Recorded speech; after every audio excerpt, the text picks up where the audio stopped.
Hello YouTube, this is Trainman 2, and this is I think the first video of 2021 for me. I apologize for the lack of content. I've just been busy and all, and life things going on.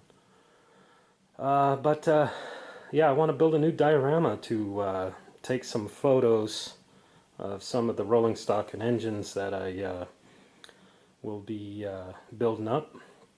So this, I think, will pretty much showcase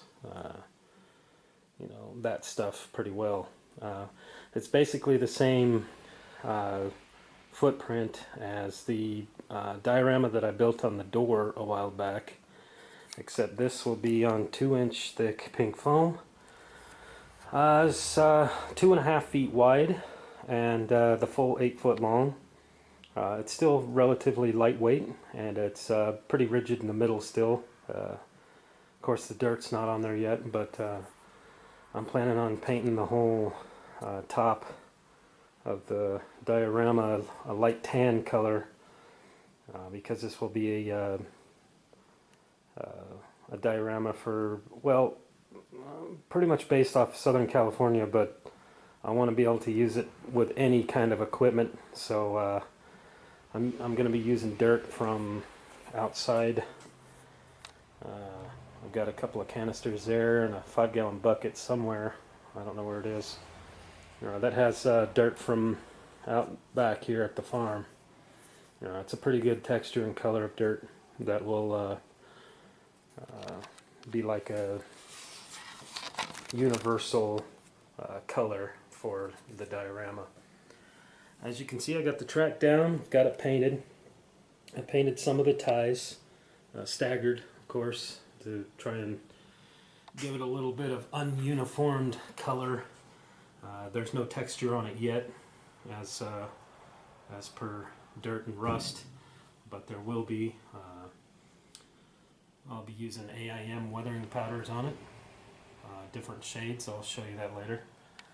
The main tracks, the two main tracks, are on a cork road bed, and the siding track, which you can see drops down and goes directly onto the pink foam, will be just mainly for taking photos of, say, work equipment or flat tires or something. Back down this way, I've got the little bit of cork here for a switch stand, and a little bit of cork here for a signal. That's just for looks. Obviously, if I take a photo on the diorama facing this direction, you can see, if I can get my finger, that back corner back there. I'll have to break that up with like grass tufts, so you don't see the square edge. And then it'll hopefully blend in the background where you see the cart back there with the natural background out behind my house, which is just farm fields, so it's really good for taking photos. Down here on this end, I've got the road started. It is pretty big because there's going to be a parking lot with a gas station there. Some of this got stuck on there, so I'll have to be careful when I pull it up. But that actually will add to the realism.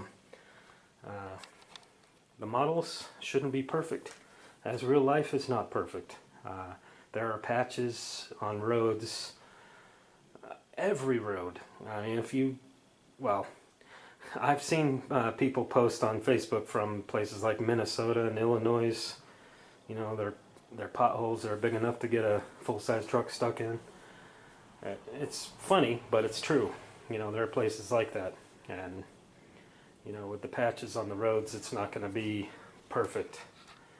And I like things to be scattered and random, and not perfect. I'm using Silly Winks. Let's get a full sheet here. I'm using Silly Winks color foam sheets. These are, let's see, 2 millimeters thick. And these are the bigger sheets. They're not the 8.5 and 11 by 11 like a sheet of paper. These are 12 by 18 inches. And as you can see, they're 89 cents a sheet. They're foldable.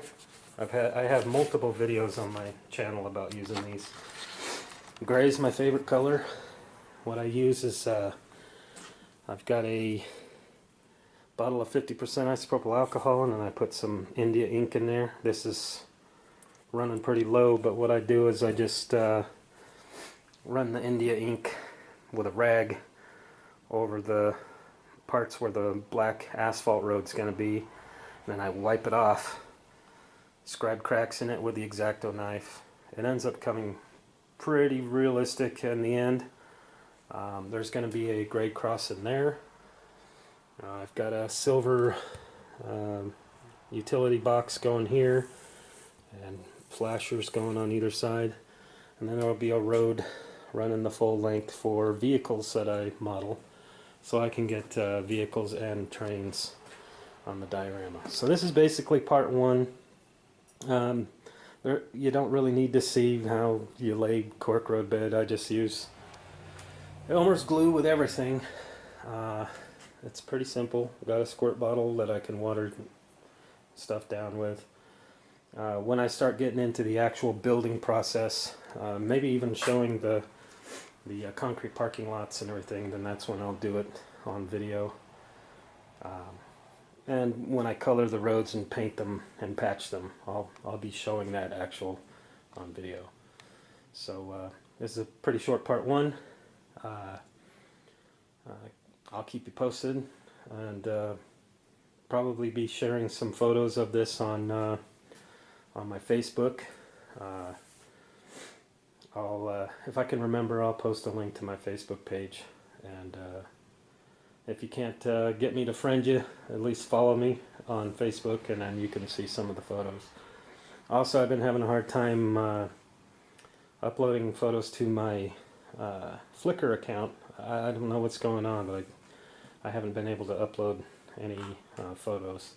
So I'll be working on that in the next couple weeks to try and get that sorted. If I have to, I'll just make a new account and then get a bunch of photos on there. So take it easy, and we'll see you at part 2.